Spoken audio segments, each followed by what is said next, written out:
Hi everyone, welcome back to our channel. So today in this video I'm going to show you how to transfer money on PayPal without credit card. So if you want to add in money to your PayPal but you don't want to use your credit card, so what you can do, simply go to your PayPal and log into your PayPal account.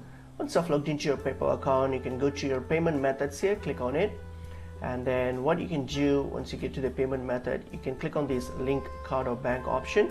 So since you don't want to use your card, so what you can do, you can use your bank account. So click on link a bank account option.